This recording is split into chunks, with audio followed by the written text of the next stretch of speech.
Thank you for listening to the BJJBrick Podcast. We'll be bringing you Brazilian Jiu-Jitsu and good times.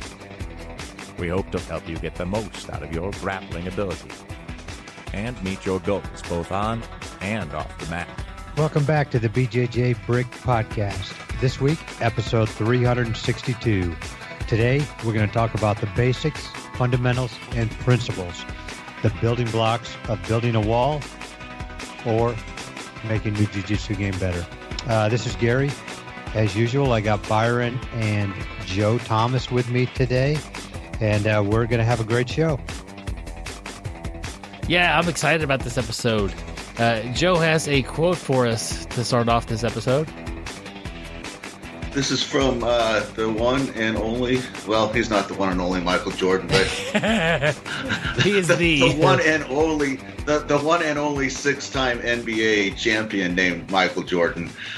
Says you can practice shooting 8 hours a day, but if your technique is wrong, then all you become is very good at shooting the wrong way. Get the fundamentals down, and the level of everything you do will rise. Michael Jordan.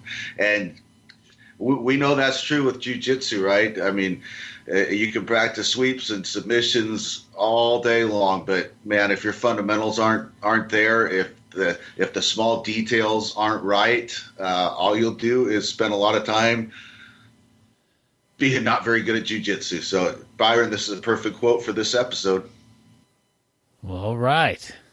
Appreciate Michael Jordan for sending that in and requesting to be featured in the podcast. I'm sure it's going to make his day.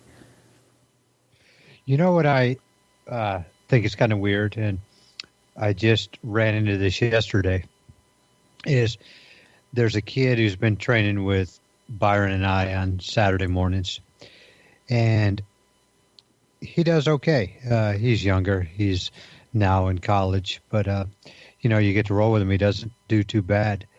But he came over to train last night, and I figured since he was a beginner, I really had to go right back to the fundamentals, the basics. And he knew none of it, which I didn't realize he was so limited in what he knew just because he could roll pretty darn good from years of rolling with never being taught anything really. So that actually kind of surprised me. So imagine how his progress will explode if he takes the time and somebody else takes the time to work with him and he gets some of those fundamentals in place. That's exactly what I told him last night. But, I was just really surprised. Like, he didn't even know how to shrimp. He just some of the really basic things. But when you roll with him, you're like, man, this guy's pretty tough. So, it'll I think his game will really explode. Yeah, and he's basically been learning by doing or getting. He's basically going to open mat and training like that, and so that's what happens. I know some people do that. That's how they train. Is they don't want to actually maybe join a gym or make that commitment, or it's just not going to fit their schedule. So they go open mat and they train it. And that's, to be honest, that's the most fun part of jiu-jitsu is the actual training. And it's actually a lot harder and probably slower to advance your game that way.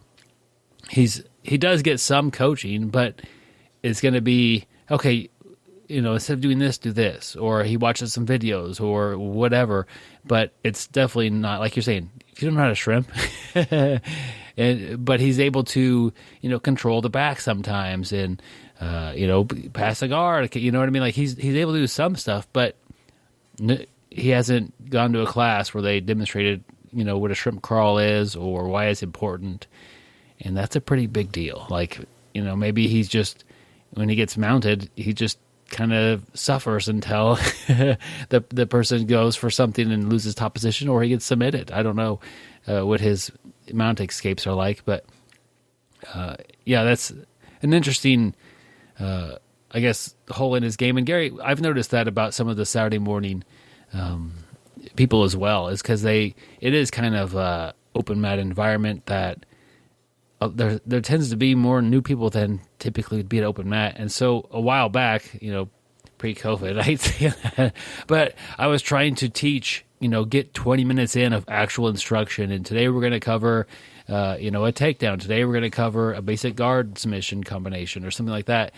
And with the hopes that they would get better, because I do think there's a lot of value in actual instruction. I'm glad he's getting that from you, Gary. Yeah. And, just as you guys were talking, you're talking about open mat or whatever.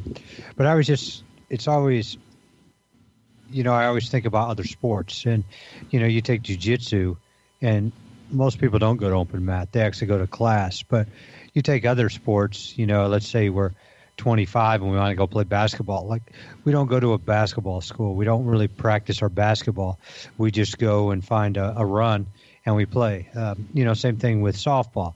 You go join a softball league, you don't really practice. You just show up for the games, and drink some beer. So, yeah, jiu-jitsu is kind of a unique sport where people actually practice to try to get better at it. And this would be the time, Byron, where you can cue in Allen Iverson talking about practice. That would be perfect. We're talking about practice? Good job, Joe. That's pretty fun. So I think this is going to be a great episode talking about fundamentals and basics and principles of jiu-jitsu. If you are more experienced at jiu-jitsu, so you've got a brown belt or a black belt, or maybe you're teaching classes sometimes, like, all this stuff is important to look at, because just how we're re-examining how, somebody who's been training with us for a decent amount of time, but only in open mat situations, like, as coaches, Gary, we should have cued in on that earlier. We should have, made a step and taken him under our wing a little bit earlier and say, hey, man, we need to cover some basic stuff before, we get too advanced on the good thing what's is, going on. I am, and you didn't. There you go. Well, I'm glad for that, Gary.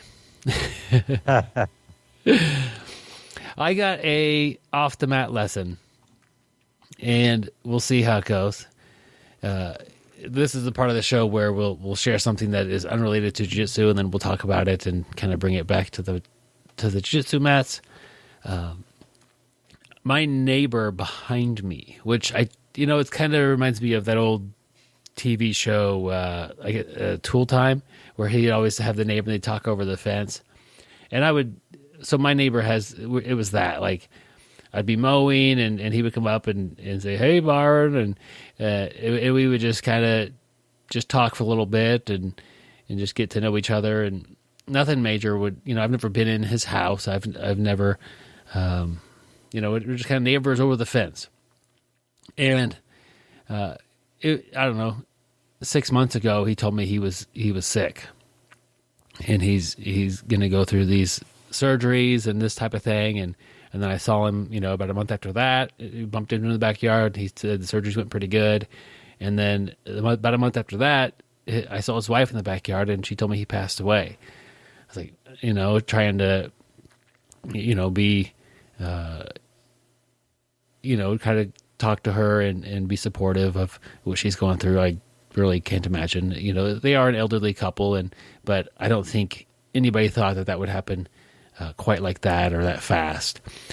And in talking with her, I told her that, hey, I'm a firefighter and I like to help people. I kind of have a spiel if I want to offer, just because if you say, hey, if there's anything I could do, let me know. Nobody says nobody takes you up on that offer. So I always say, like, hey, if there's anything I could do, let me know. I'm a firefighter. I really like to help people. So if there's some sort of task that you need, or maybe that he was good at doing, and I could maybe help around the house, just holler at me. I'm right over here. And I gave her my phone number, and I see all the time, and just from over the fence type of thing. And sure enough, about 2 weeks later, she calls my name over the fence, and I come walking over, and it's it's one of those tasks that she couldn't do, but for most people it wouldn't be anything at all. She has a nozzle on her hose that is broken, and she wanted to remove it from the hose, like unscrew the nozzle from her garden hose. And so, oh sure, I'd be happy to help you with that. So I go around and go to the backyard there with her, and this nozzle is broken. I'm trying to get it unscrewed from this thing, and it is tough. And I'm struggling with it. I'm struggling with it, and she starts to like make fun of me in a weird way. Like I'm all about, you know, joking with you guys and giving you guys a hard time, but I really don't know her. I knew him much better. She's like, I thought you were a big, strong fireman, and I thought this wouldn't be any problem for you. And she's like disappointed that this thing is kicking my butt. I think he put some kind of adhesive on the threads on the end of this hose. I'm putting everything I have into it, and I'm like, so I stop and I tell her, you know, like, she's literally just standing there watching me fail and struggle, and she's harassing me, like making fun of, you know, me being weak or whatever. Like I get all the time here, and that's okay. I'm, you know, she's in a stressful time, I guess, you know. So I just let all that kind of shed off me, and she's giving me a hard time, and I tell her I feel like I'm getting ready to break this. Is that okay? Because I don't know. If that would really bother her, if it just broke altogether. She says, "Oh, that's fine." I go, "I'm going to need to probably put this in my vise and then use a tool to get this thing unthreaded, but it might break." She said, "Okay, that's fine." So I unattach the hose, I take it to my garage, and I clamp it up, and I pop it off with, you know, leverage, and I bring it back to her, and that's about it. It's just. She was happy to have, and it was glued. I don't know what he put on there, but yeah, it was on there pretty good. But the whole thing, it was like, why is she like making fun of me as I'm trying to help her? It was really weird. It was like she was rooting against me the whole time, and I was trying to make sense of it, because it was just, you know, it didn't like offend me personally, but it's like, you know, I felt like saying, you know, I'm trying to help you. It was just so awkward the way she was being negative to me. And I think as a neighbor and just as a person, you need to be able to afford somebody to have, you know, maybe a negative attitude or be going through a tough time, and just give them the benefit of the doubt. And that's totally what I'm doing. Although, you know, ultimately it shouldn't bother me anyway. But like, so somebody's a little rude to you someday. Maybe coach is not as helpful today as usual, or maybe something like there's other things going on. And for her, I know what's going on. She just lost her husband that she'd been married to for probably 35, 40 years, and he's gone. And here's a task that I'm going to try to do for her that he would probably do. It's just like when somebody seems a bit off, give them the benefit of the doubt. And I know her situation is, you know, I know that. But if I didn't know that and I was trying to help her, you know, maybe she dropped something in the store and I was helping to pick it up, she would probably tease me the same thing and do something negative. But I don't know, her husband just died. And I don't know, it's just kind of a way, an outlook on which how you view other people, and even if they don't treat you great, sometimes there's a really good reason, and she definitely had that really good reason to be down or negative that day, and whether that's a teammate or a coach or, you know, a spouse or whatever, because we're all people and we make mistakes, and we take things the wrong way, or we have hard days. But anyway, I thought it was kind of funny. I'm back there in her backyard wrenching on her on that nozzle on the hose. I'm like, oh man, this is tough. And she's just insulting me up and down. Yeah, you think it's bad then. Wait till she listens to this episode and you see her next. Yeah, I don't think she can play a podcast. I'm just. Well, she's gonna. What are you gonna do if she calls you up, since she has your phone number, and says, "Hey, Byron, can you come over and help me?" So you go over and help her, and she's like, "Yeah, I'm trying to listen to this episode of the BJJBrick Podcast."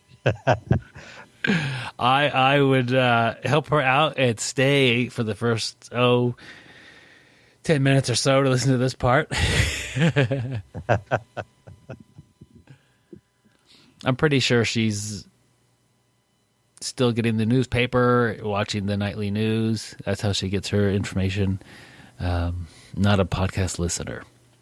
I could be totally wrong, but I would imagine if she did listen to a podcast, it wouldn't be with her about jiu-jitsu. Probably about her neighbor, maybe. Whoops. You never know, though. She might want to learn the fundamentals. This would be a good place to start.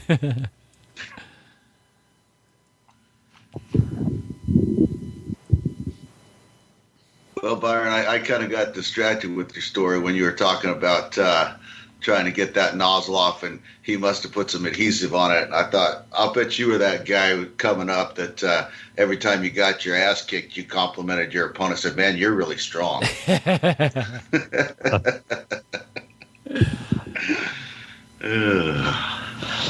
Why would you put adhesive on it?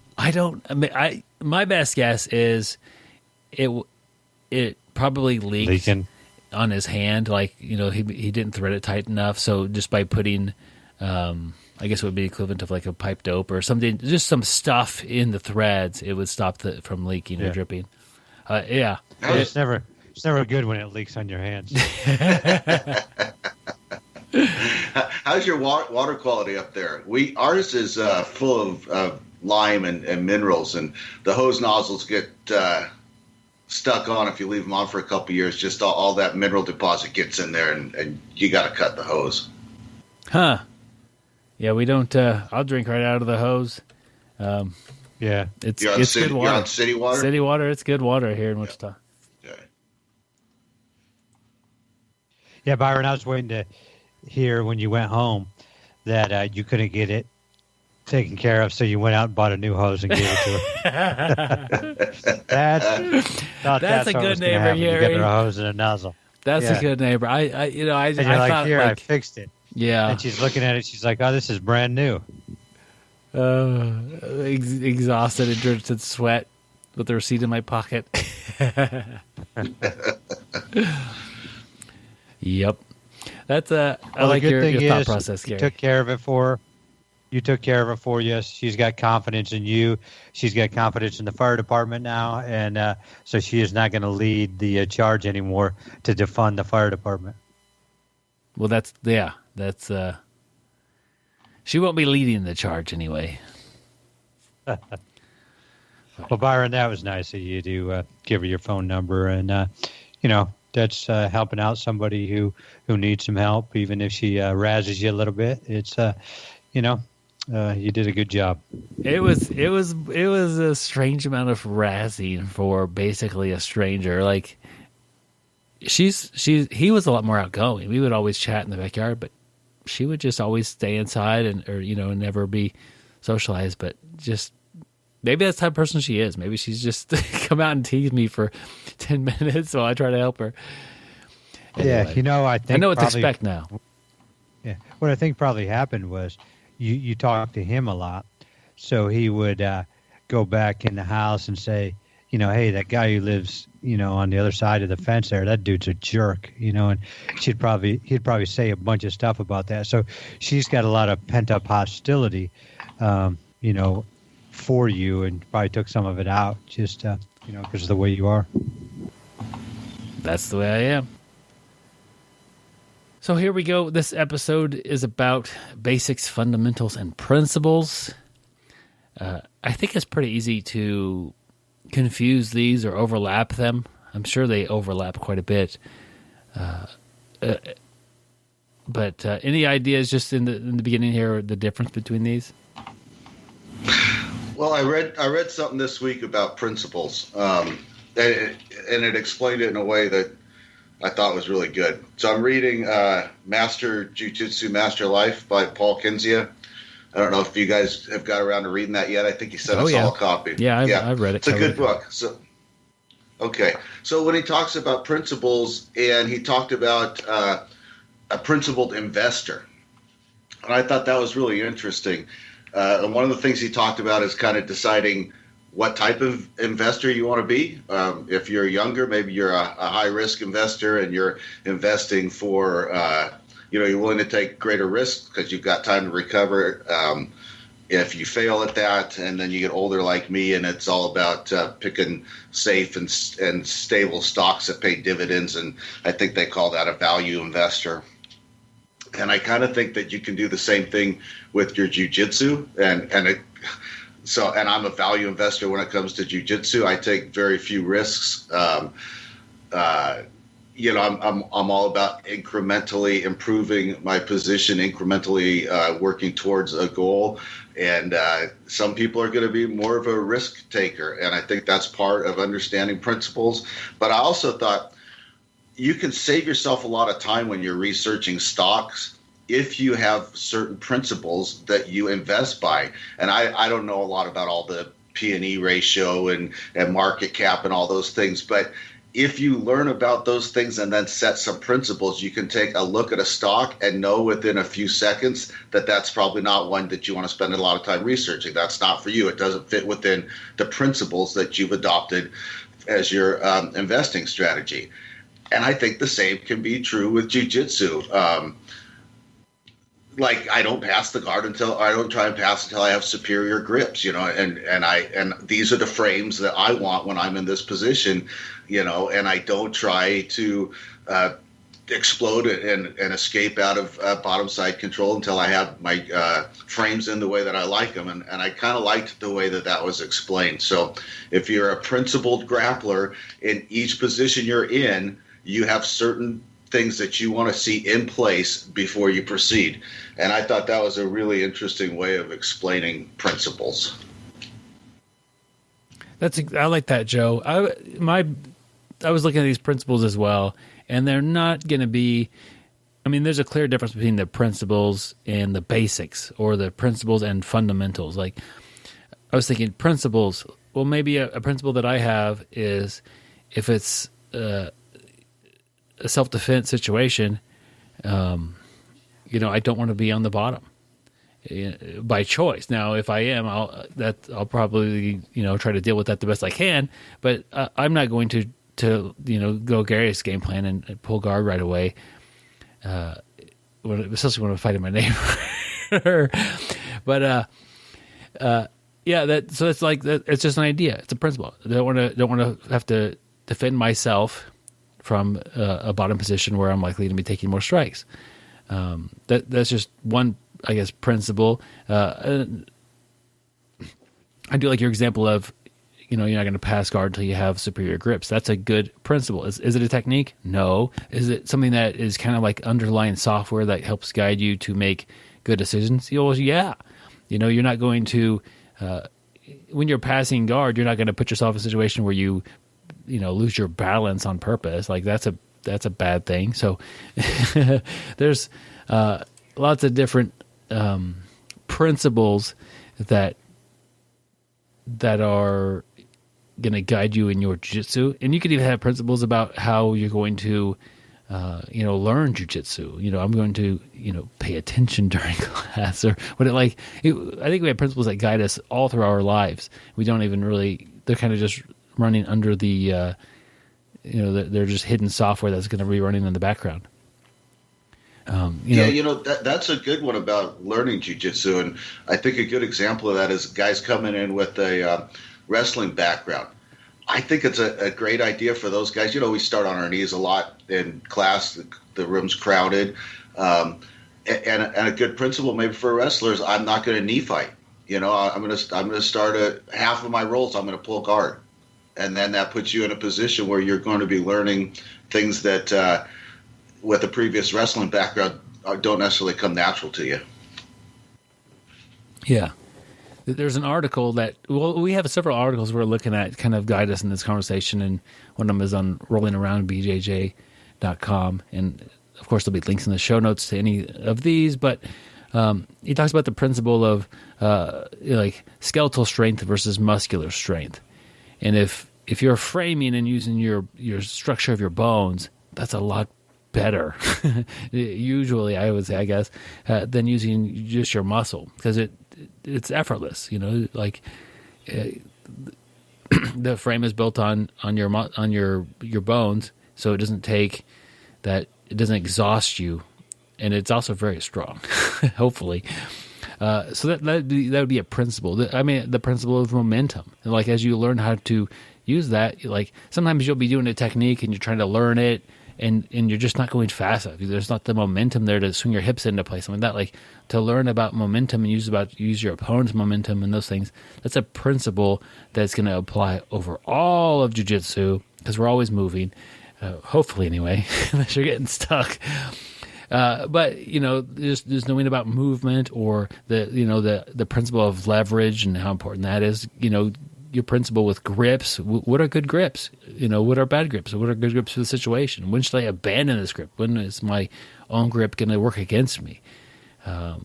There's a lot of different categories for principles, and we pick these up, but it's important. I think these are good that the coach will just mention them periodically, like, hey guys, this is a good point to look at this leverage here. If I hold here on their arm, it's not nearly as good, as strong as if I move up and hold here and get more leverage.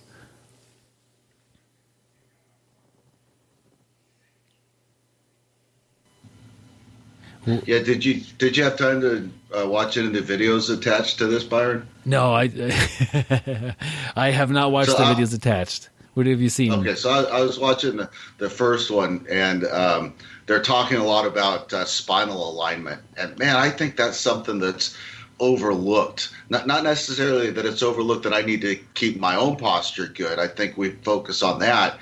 But just how effective it can be at weakening your opponent just by turning their head. Like when you got them in side control and you're applying shoulder pressure, it's not just that you're applying pressure and the pressure's uncomfortable, but you're turning their head away from you. And if at the same time you're grabbing a pant leg or something and you're turning their hips towards you, you've got them so twisted out of shape that they've lost their ability to generate any force at all, really. And I think sometimes that's overlooked a little bit. Joe, that's always been one of my favorite things. I always use the analogy, can you bench press, 150 pounds with your spine twisted up like this? So, every time I pass, I'm trying to turn that guy into a pretzel. I'm trying to really twist that spine, twist that head. And, I always just figure it's going to be that much harder for the person to go to work to start escaping. I'm trying to make him structurally weak. And I'm trying to put, everything possible I have to my advantage. Yeah, one of my favorite passes is the leg weave pass. I weave my arm in between their legs and force their hips to the side and smash them. But key to that also is grabbing the near side arm, and it works best in the gi, of course, because you can grab the sleeve, because you can't allow them to roll up on their shoulder and get their spine straightened back out. It allows them to generate force and gives them too many other options. And so, yeah, it's a small thing, but the more you can pull on that arm and twist their shoulders in the opposite direction that you're twisting the hips, the easier that pass is going to be to complete. In fact, it's one of those things where it's one of those passes where if you do it right, people eventually want to just let you pass. Yeah, they want to get out of that pain, and they just let it happen. Yep. So there's, I don't know how many principles there are, but a lot, maybe infinite. Like, it's just a way of looking at jiu-jitsu, and something that you might consider looking at, and that I'm often guilty of not doing, is taking the path of least resistance. So when I'm rolling, I usually have, and I've said it a million times on the show, I have something I'm working towards. Like, hey, this week or month or year or whatever, I'm going to be doing a lot of arm bars. Or something. You just pick something that you think will fit your game well and go with that. So typically, I'm trying to work that. It's armbar time. I'm looking for armbar. I'm playing guard. I'm working an armbar from guard. I'm on the top. I'm working a set up an armbar, and the principle of maybe take the path of least resistance. I know for sure if I'm rolling with Gary or Joe and I'm only looking for arm bars, I'm going to miss other stuff. I even noticed that their neck is wide open, or that they're giving me a different opportunity with a leg lock. I'm looking for their arm bars. And so I think there's definitely room for both. That focus training, I'm hunting for this. And you know what? If I could armbar somebody and it was pretty purposeful the whole time I was trying to get an armbar, and I could do it again, that armbar is getting really pretty good. Because they know it's heading their way. But there's also a great benefit to just taking what's open, taking what's given, taking what's least defended. These things are going to make your jiu-jitsu a little easier. if you want to get the same sweep on me over and over again, but I won't stand up and you need me to stand up for the sweep, you're really going to be running around in circles trying to get that sweep to work. Byron, I like what you're saying, and I think another principle can, piggyback off that. You're talking about going, you're looking for an arm, and, you're probably looking for an arm too much and passing up other stuff. But so, I'm really going for that arm. I'm going. And as you're playing defense, you're trying to get your elbow back to the mat. You're trying to keep your elbow to your side. And, you're just so focused on that. I'm so focused on that. And then all of a sudden, we use the principle element of surprise. All of a sudden your leg pops up and I take a straight ankle lock or sit into 411, from side control there. And, just little, I'm so focused on one, I'm distracting you. And then all of a sudden, you free something else up and I just snatch that like a wounded cougar.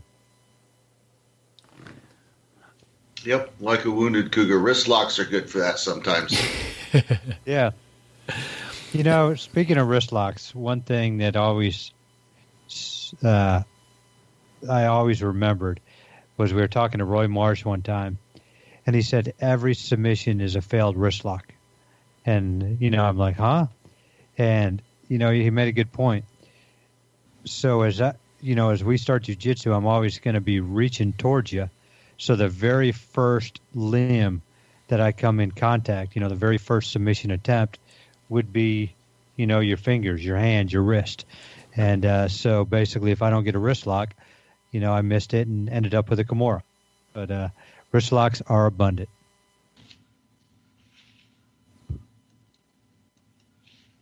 Speaking about wrist locks, I have a principle with wrist locks and toe holds as well. And the toe holds isn't really mine, but I copied it from somebody who was doing it poorly. For a wrist lock, and I am a wrist locker, sorry guys, just admitting this in front of everybody, but I want to control the entire person. So I don't want, that's why I like the standing wrist locks. I don't do those. I'll do a wrist lock from the armbar position where you have a hard time defending the armbar, or maybe you've stalled me out there. Wrist lock right there. Wrist lock omoplata. So I don't want to just attack your wrist. I want to control that person. And we used to roll with the guy Gary, who is a bigger guy, compared to us, and he learned the toe hold, and he would attack your foot and abandon all else.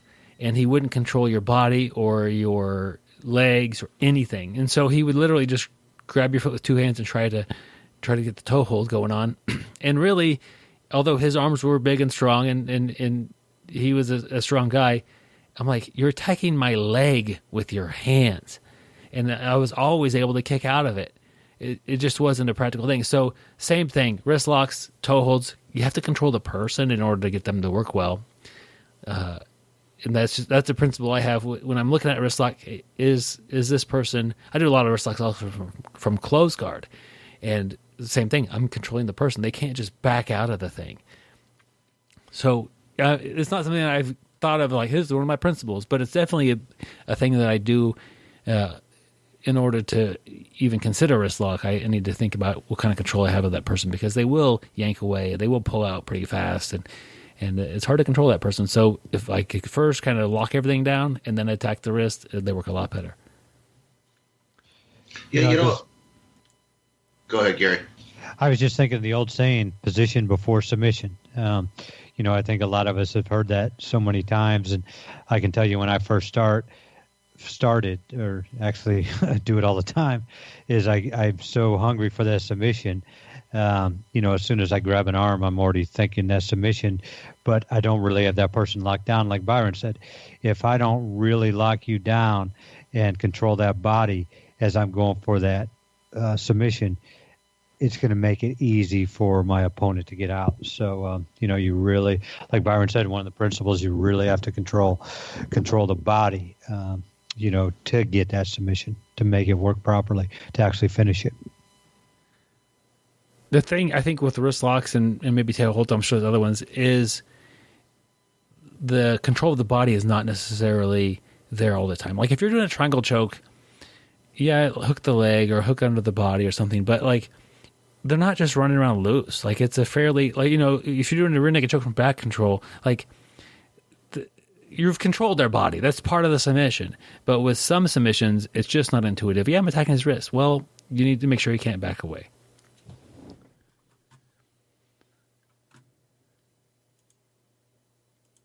So I think, you know, I don't know, did we, there's a lot of fundamental ideas and principles that are going to help you understand your jiu-jitsu, and maybe you get these from people, you know, as you're trying to roll and maybe something doesn't work. Somebody says, hey, remember to do this. You know, it's like one other principle I have, if somebody is a lot bigger than me and they're also pretty skilled, I'm going to probably pick up the speed a little bit, you know, and you may work a little bit harder.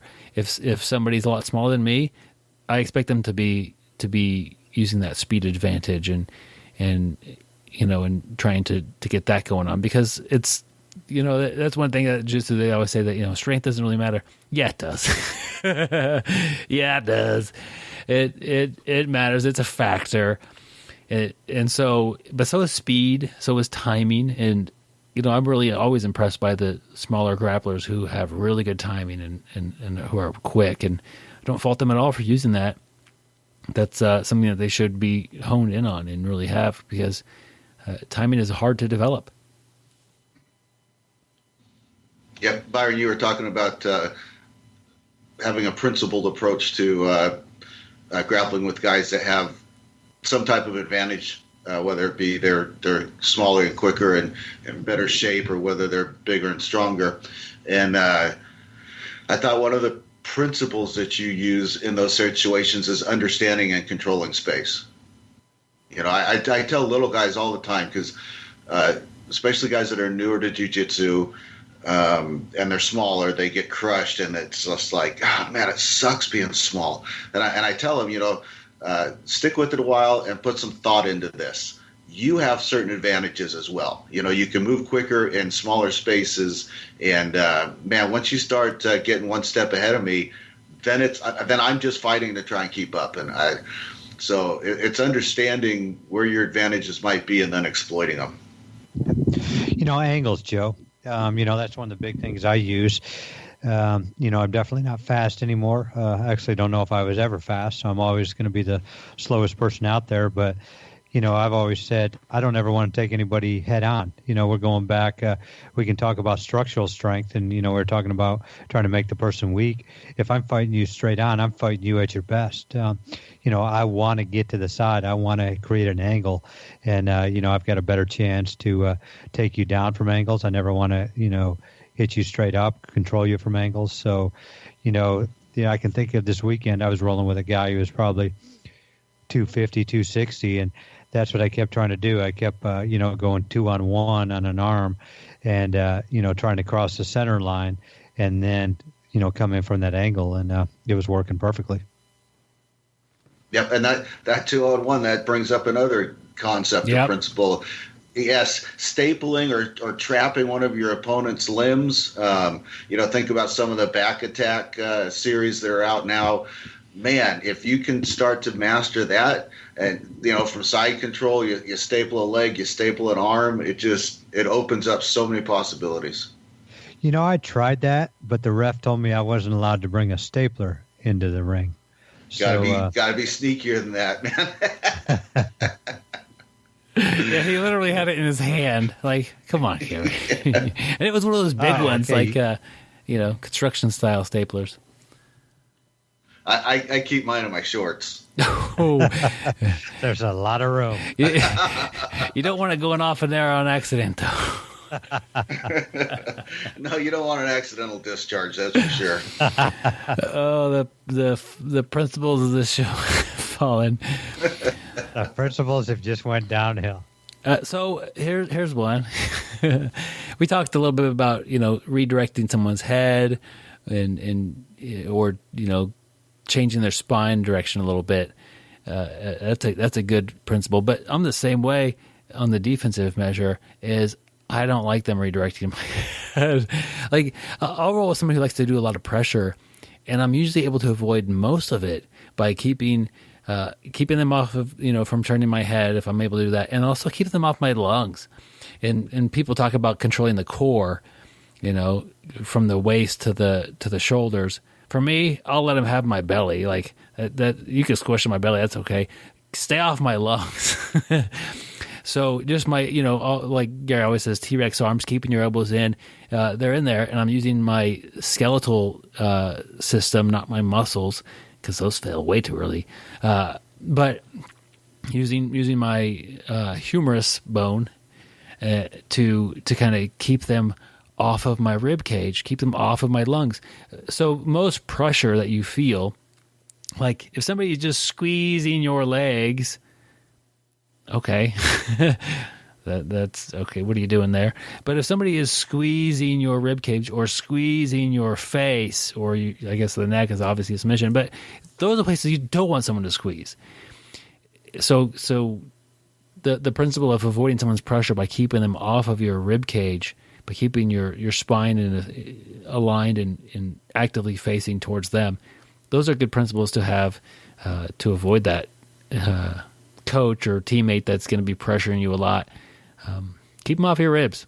That's what I do. I got bad ribs anyway, so I've been extra careful for that for the past 12 years or so. So I've built up a pretty good ability to do that. Nothing like getting squished. So, guys, that's been principles. So, to me, basics and fundamentals are a little different. And I don't know how, I guess we should just use the dictionary on this one. But to me, the basics are things that you want to make sure somebody gets early on. So it's going to be, if you have a beginner's class that maybe cycles, So I was just on this podcast called The Chasen Life. It just aired a week or so ago. I guess it'll be a few weeks from when this airs, but I'll put a link in the show notes. And we talked about his school does a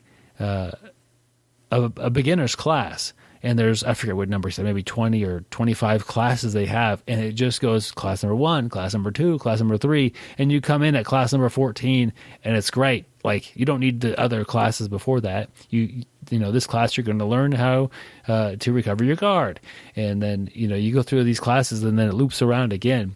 Those are the basics to something they're going to show somebody who is pretty new at jiu-jitsu. It doesn't mean that these basics aren't going to be used later on. We still see guillotines and rear naked chokes at the highest levels of combat sports with MMA or professional grappling. Like, just because they're basic doesn't mean that they don't work at those levels. But there are things, you will be showing a rear naked choke in a basics class, I'd imagine. Guard passing, which one you show, I don't know, but you want a basic guard pass, nothing with 20 steps to it. You want something that gets them around their legs and into side control. Any thought, guys, on basics and how you would define that? I just want to say, I think what that school is doing is awesome. I like it. You said you come into class 14 and, they just got 25 different classes teaching you that. And, I think that's one thing that's missing. A lot of people, and I know a lot of places aren't big enough to have beginner's class, but I think that, the way that instructor, that school sets that up, I really like that. I think that would be a recipe for success. Here's a principle, Gary. A lot of places aren't big enough to have beginner's classes because they don't have beginner's classes.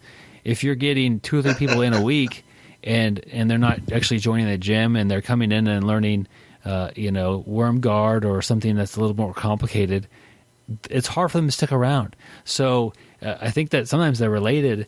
And if you have a beginner's class and you have a way to get this person ramped up to speed, that getting to, that first couple of months in there on the mat and getting them to where they're more comfortable with it, I think they'll stick around. So if nobody shows up as a new interested student, no beginner's class is going to help you out. But if you're getting people come to the door and they're interested and you don't have a beginner's class, you're losing people that might actually stay with you long term. That's a good point.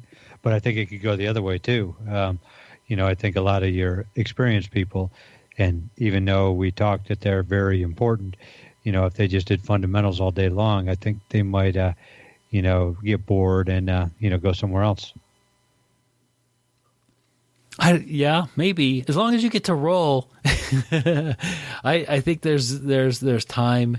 Yeah, I'm sure some students would not appreciate that. I think you're right, Kerry. People want to learn leg locks, and you're not teaching them. Or you just show the same. I mean, that's the extreme example is you show the same thing every day. So here's arm bar from guard today, and then next week same thing, and 2 months later same exact, like no variation. It's similar. Yeah, you don't want to bore the I can students. see. Yeah, I mean, people they're your customers. They're here to learn, and I personally think learning the fundamentals every day over and over again would make you a heck of a grappler. But not everybody. You have to realize each customer is a unique individual with unique goals. Joe, how would you define basics in jiu-jitsu?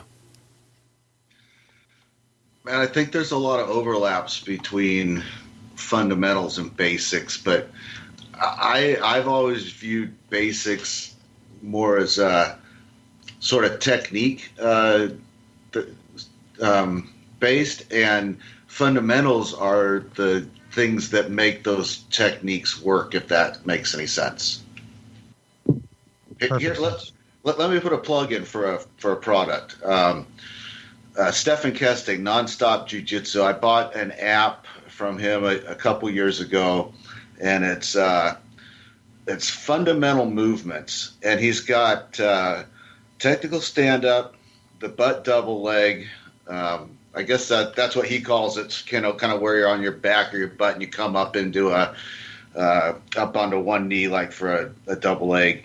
He's got rolling, and he's got shrimping and bridging, and then for each one, so for technical stand-up, he shows 4 types of technical stand-up, and then he shows a sweep recovery, a tripod sweep, and I would consider these to be like basic techniques, and he shows how that fundamental technical stand-up is fundamental for finishing these. And then for the butt double, he shows an inside double ankle sweep, butt single leg takedown.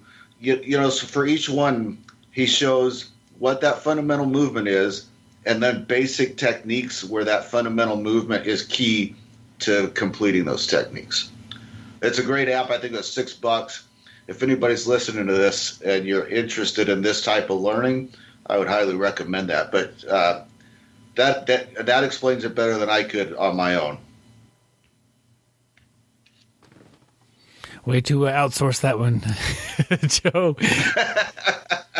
No, but I love that way of teaching too, because honestly, I think a lot of people bridge and shrimp and do their technical stand-up and do their rolls, and they don't really know exactly how that plays into their jiu-jitsu. And I think especially for a beginner to see how these movements are actually key elements to some of these techniques, I found it really helpful, and I still check it out from time to time. So anyway, cool. There's my plug for somebody else. I'll give a plug for us. Hey, the whole thing. So I'm in an audiobook called Your First Year of BJJ, and in it, one of the sections is techniques, and those are what I consider basic techniques. That's what I would show and want somebody who is pretty new at jiu-jitsu to at least pick up these things. And you don't have to be great at all of them, but you want the basic techniques down, because you're going to see them over and over again. Just to use the same example again, rear naked choke, super basic, not complicated. Sure, there's little details and nuances you could pick up, but as you look at the rear naked choke, and as one's done to you, and as you perform some, like it's the same thing. It's basic. As you watch Gordon Ryan do rear naked chokes to some of the best grapplers on the planet, that's the same thing that you just learned on your 3rd day of jiu-jitsu. Was it done at a way higher level? Yeah, but look at it. Look how his arms are. Same technique. It's a basic technique. And so I don't know. My considerations for basic techniques are what would I want somebody who is fairly new to jiu-jitsu to at least pick up. Technical stand-up is a good one. Like, why am I doing this? Well, because if you get knocked down, you need to stand up. And I would even throw in, it's worth it. So when Gary and I started jiu-jitsu, we went to jiu-jitsu, we had our gis and we did jiu-jitsu class, but there's also more of an element of self-defense than I've seen in most jiu-jitsu classes. And we learned, jab cross combo. That's basic. Doing a 9-punch combination and perfecting my uppercut. Nope. Just looking at the uppercut technique, I'm not going to land an uppercut very well. I'm not a boxer, not a striker, but the uppercut needs. I'm imagining that it's a lot more technical to land a good uppercut. I need the person to be closer. I need to also be getting not knocked out at the moment. and so it's definitely you're in that pocket.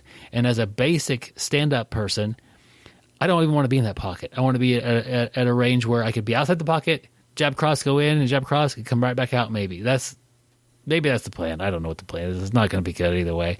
But the idea of an uppercut with somebody who is partially covering up and defending and getting an uppercut through that and making that decision in a split second. Like, to me, the uppercut is a more technical punch than a jab cross combination punches, I guess. Man, I know people who are in the striking arts are going to be like, this guy is an idiot. But I've been taught some basics of striking. As I throw my jab, my shoulder is kind of rolling up to kind of cover my face. Is that a basic thing, or is that part of the fundamentals of how to throw a proper punch? I think that's a fundamental of throwing a proper punch, is that you don't want as I throw my left-handed, I'm right-handed. So as I throw my left hand jab, my shoulder covers up and hides a lot of my face, and my right hand does not drop down to my waist. That's a fundamental part of throwing a good jab cross. Is that right hand stays loaded, and then as I draw my left hand back, my right hand extends. As it's almost one big movement. Boom. I don't know why I brought that into the striking world. Did that make sense at all, gentlemen? No, it does. So you've used one of the most basic boxing combinations to teach good fundamentals. I actually like the way you put that. And, the same is true with jiu-jitsu. Teach a scissor sweep. And man, there's so much going on there with the push-pull with your legs and the rotation of your hips and controlling their posture. And, it's a pretty basic technique. Back in the day, it was one of the first sweeps that everybody would learn in a gi class. But you're not just learning the sweep. You're learning so many jiu-jitsu fundamentals while you're learning that. Yeah, that's a good one to just show to how someone could deal with momentum and deal with, grips. It's got a lot that you kind of pick up on a subconscious level as far as moving somebody. And, I've heard many people say that that's not a good sweep, but we've got a guy here in Wichita who is very good at the scissor sweep. And it is, every time I get nailed by it, it's just funny. Like, man, that works so good. It's just his timing, his use of a little element of surprise of it, maybe, and that pressure that he's applying in the perfect spot. It will knock you on your side, and then you're going to be trying to get back up before he uses that momentum to get up. Man, I use it all the time, and I'd say half the time I'm successful with it. It's not what I initially set out to do. It's just it's a technique that I've repped so many times, I've used so many times that I'll catch guys they've got me half past, and I'll realize I've got control of their right arm, and I'm in a position I can just get it midway through where we're at and land it. So,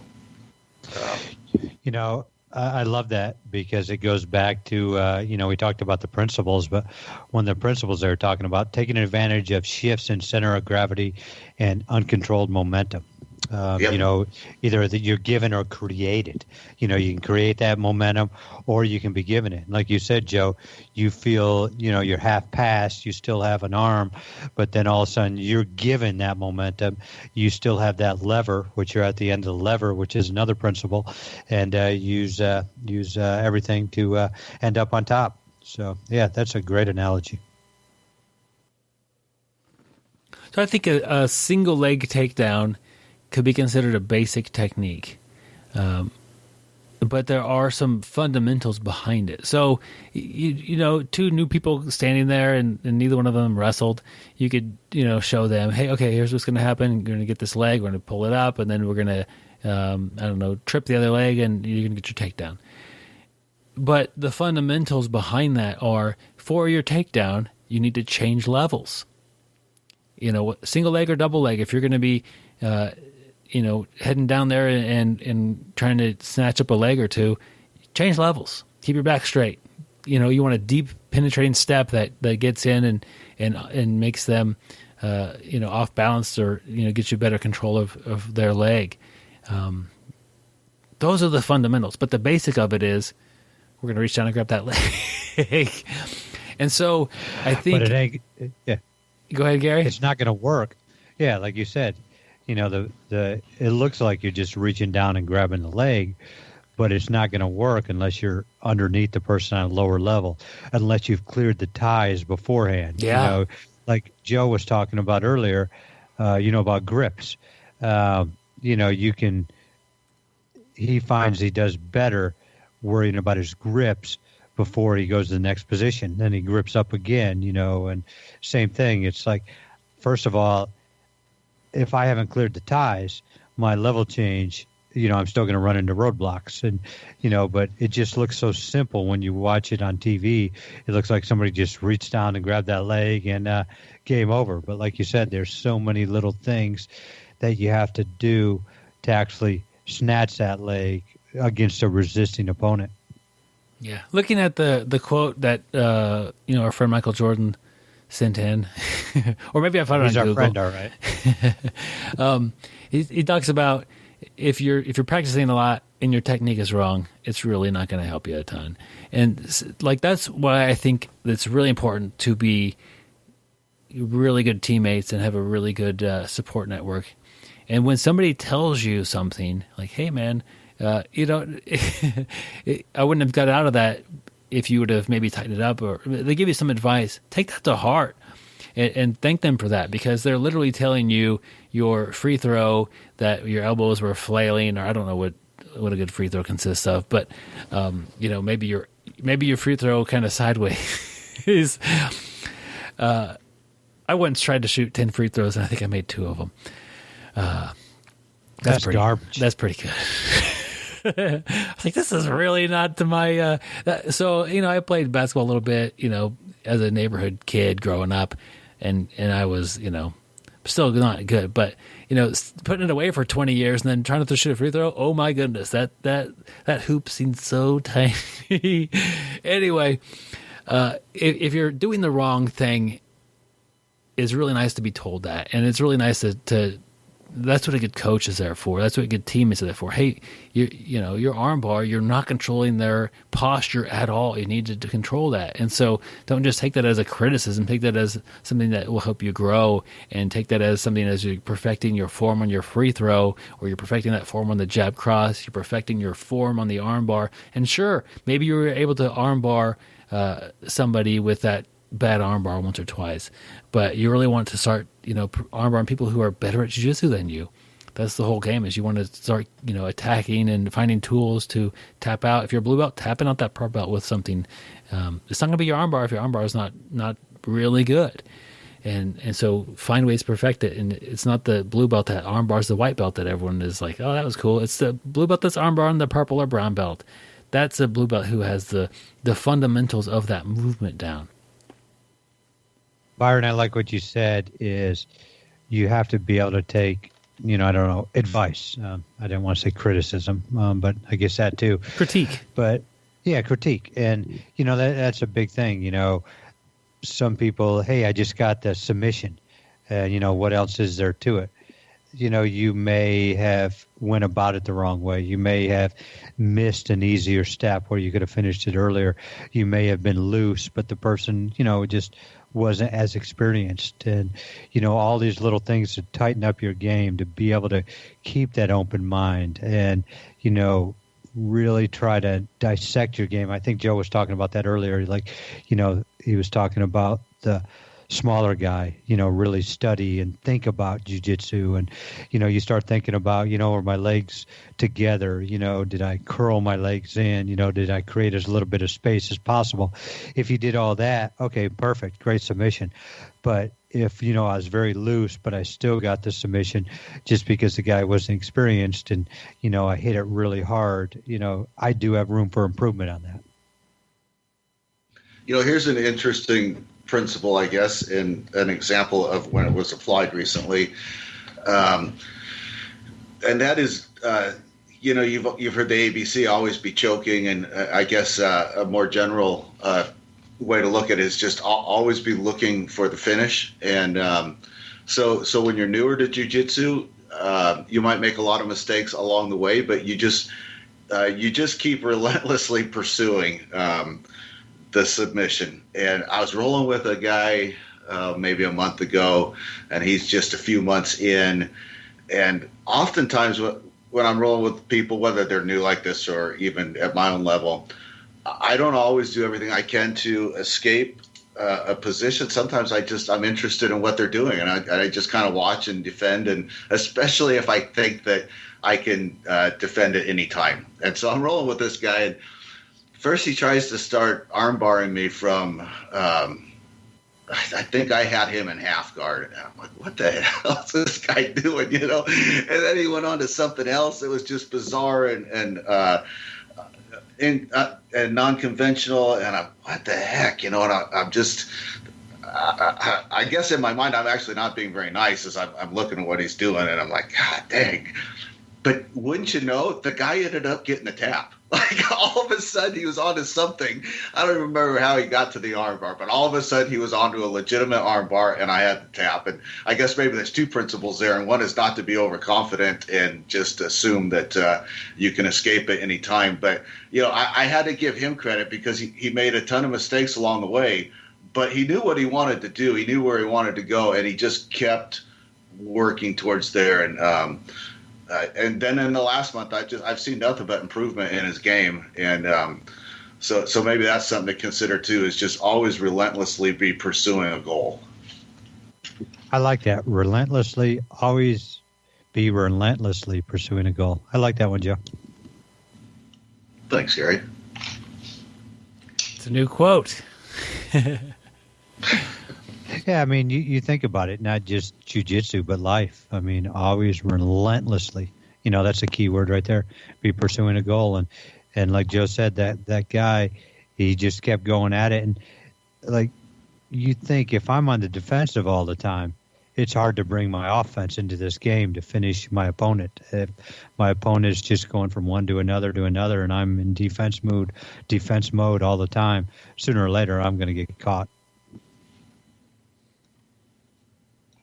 Yeah, that is exhausting, and that's kind of the way Gary rolls. He'll attack, and then you're not super committed on any one attack because you know which one's coming next. And so it's like attack, and then like one of those, maybe the first one, probably not the first one, maybe the second one, maybe not, but the third one, man, I'm so far behind the game by the time he's transitioned to the third thing. That's a principle. Chain a few moves together. And Gary said he's slow, but when somebody is anticipating every movement you make, they seem super fast.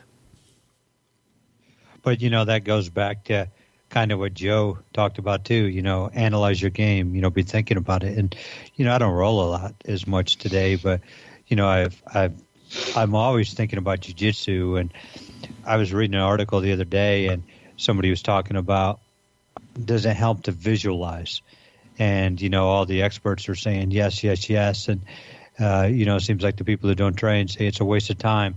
But, man, I'm always, I know you guys are jiu-jitsu junkies too, but I think about jiu-jitsu so much. I'm always thinking about, if I'm here, where do I go next? What's this guy going to do? How's he going to react? And I don't know. I just really think that visualization, helps my game. Yeah, I agree, Gary. It helps you think a little faster. Helps you understand things a little bit more clearly, maybe. Yeah, and that's the thing about getting old is I was talking to somebody the other day, and we weren't necessarily talking about jiu-jitsu, but talking about getting old. And, I was sitting there thinking when I was 20, I used to think somebody who's 53 was old, out of shape, can't do this, can't do that. But in jiu-jitsu, as I've got older, I've got smarter. I've figured out how to slow the game down. I'm never going to win the scramble battle. I'm never going to win the strength battle. I'm never going to win the cardio battle. But my mind's still there for a couple more years. But it's if we just keep doing it, if we keep doing it, consistency, I don't know if that's a principle, but it should be, just showing up. I was telling Byron, I saw a quote the other day by Chris Hodder. It's not who's the best, it's who's left. And, you take all three of us, and, we've all been training for a long time, and we've learned a lot. And we were definitely not even close to the best. But we're a heck of a lot better than, people who quit, who were better than us maybe at one time. And, because we keep plugging forward and keep learning and, have that open mind. We're able to take constructive criticism, or I forgot how you worded it, Byron, but, keep an open mind and try to learn every day. Yeah. So we went from a weekly show to more of a monthly format. And in doing so, did we even mention, Joe, any news about what happened last month? No, what happened last month? You didn't get a new gi, but you do look different on the mat. Yeah, my coach saw fit to award me my brown belt. I've been, like Gary said, working a long time at this, and I might not be the best, but I'm still on the mats. I still show up and train, and I'd like to think I'm still getting better. So I appreciate my coach having that faith in me and recognizing my work, and now I'll try and live up to it. Yeah, I'm not surprised you got that. That's awesome. Congratulations. Thanks, man. So what was it? Tell me about the day. It was kind of funny because he awarded 2 blue belts first. He starts talking about belts, and he starts talking about time on the mats, and he asked me, Joey, how long you've been coming to this school, and talked about our background together, my coach and I. A lot of the other students aren't really aware of how long I've been involved in this particular school and all the evolutions it's been through. And then he starts talking about belt promotions, and I'm like, shit, and then he calls these 2 guys up to give them their blue belt, and I got my camera and I was recording it, and I honestly felt like I was relieved to not be getting promoted that day. And then he says, and the next promotion. And so yeah, it was nice. I appreciate him taking the time, not just to give him my belt, but to talk about our history together and our history at the school. And so, yep. Yeah, he's proud of that history with you and the things you've done. And that's something that he, within 10 minutes of meeting Fernando, he was talking and bragging about you and how you and your leadership has affected the school. So proud to know you, Joe. Proud of your brown belt. Awesome. Thanks, guys. You know what my coach did yesterday, or maybe it was the day before? He broke his damn hand. He dropped a piece of wood on his hand, and the ring finger bone that's like right in the middle of your palm just snapped in half. So not the finger part of his hand, but his hand.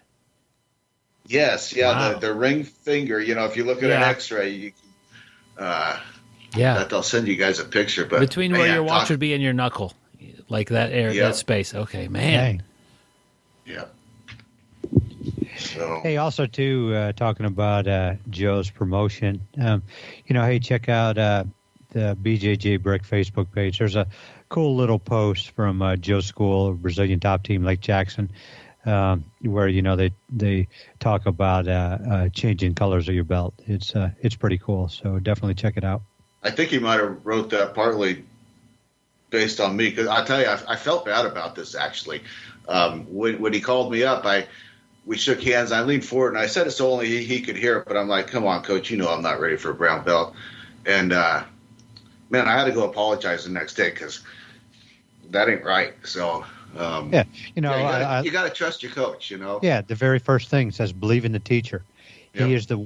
He is the one who will prepare and lead you in all the techniques to improve your technique. And the second one, we just talked about that.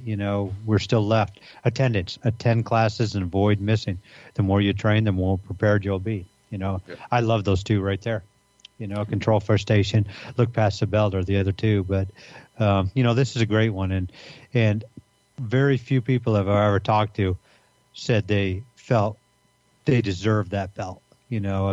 Most practitioners are very humble and don't think they're at that place. But believe in your teacher. Your teacher knows what they're doing and would not promote you if they did not see fit.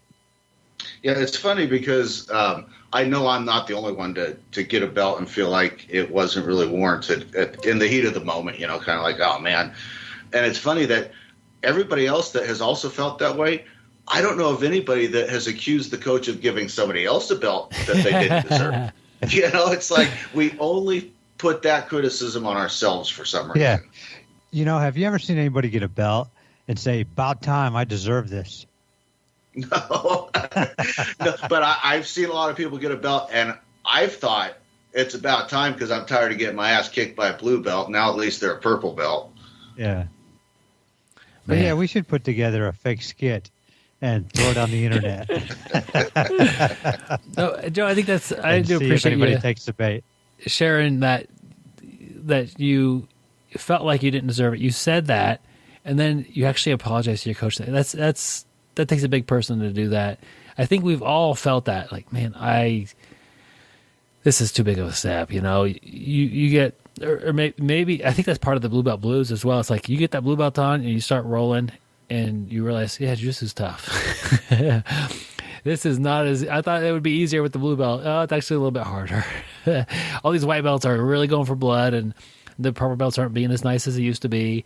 It's just like, do I deserve this? And just knowing that you trust your coach's judgment, and it's perfectly normal to have that doubt in your head for just a little while, or who knows how long, but like, I don't deserve this. I get most people who are wrapping that black belt around their waist for the first time. It's like, really? This is happening?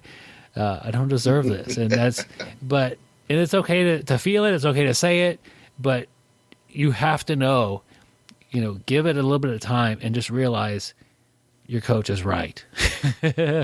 Whether you feel it or not, your coach is right, has the right thing. And Joe just sent us a picture of his coach's hand. I'm no X-ray, radiologist or X-ray professional, but he said broke a bone in his hand. Looks like he broke 3. Yeah. I guess it's at least the middle and the ring finger. The pinky finger is also broken. Yeah. Oh yeah. The whole half of his hand is. He crushed it up good.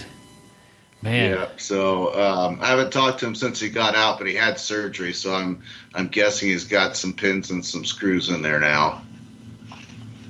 He'll be off the mats, or his teaching style will be a little different for the next few months, I imagine. Yeah, he'll be leaning on his upper belt, Joe.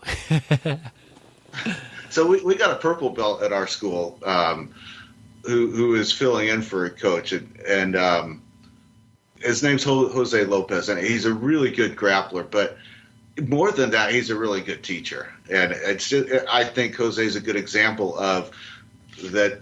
Always a great grappler isn't always a great teacher. They're two different skills. Jose actually is skilled both as a grappler and as an instructor. But for people that have an interest in teaching, I don't know that you always have to be the most dominant athlete or grappler on the mat to be a good teacher. It's a completely different skill set, and I sure appreciate having Jose around and being able to step in for that. Yeah, in fact, being the best on the mat is often a negative to teaching well, because those people pick it up really well. You know, if you show Gordon Ryan a technique and it's totally new to him, he'll pick it up and he'll be able to run with it. You know, like that's just, some people are like that.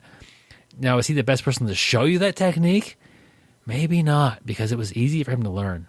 Maybe somebody who struggled a little bit more. Maybe somebody who I'm not trying to insult Gordon Ryan here, but like the fundamentals of teaching are different than the fundamentals of performing jiu-jitsu.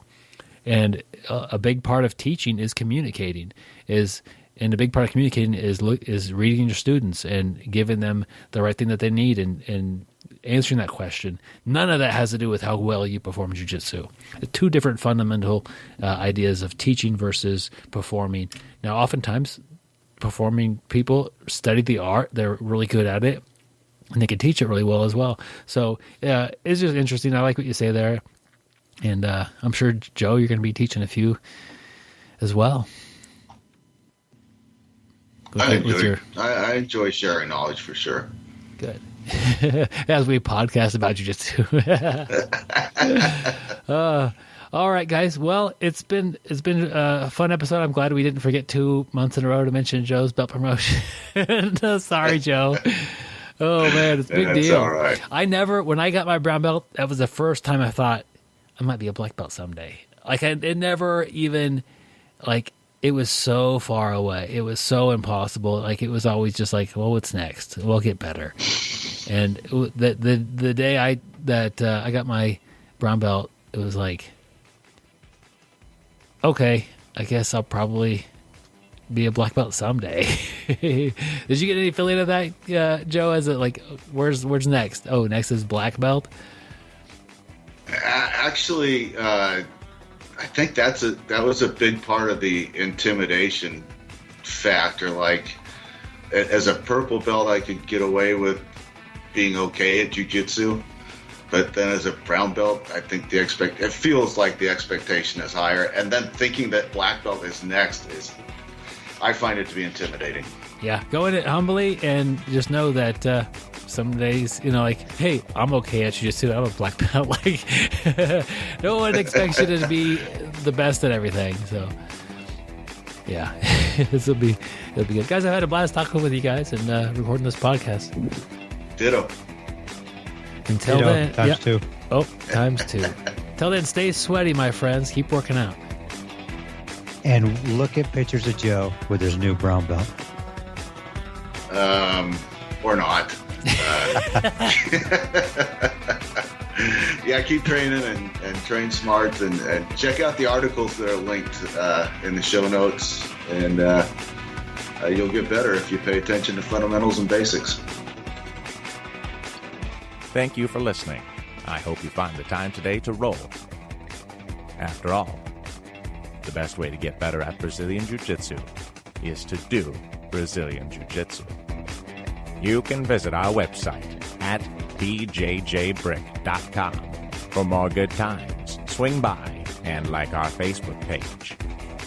Our email is BjjBrick@gmail.com.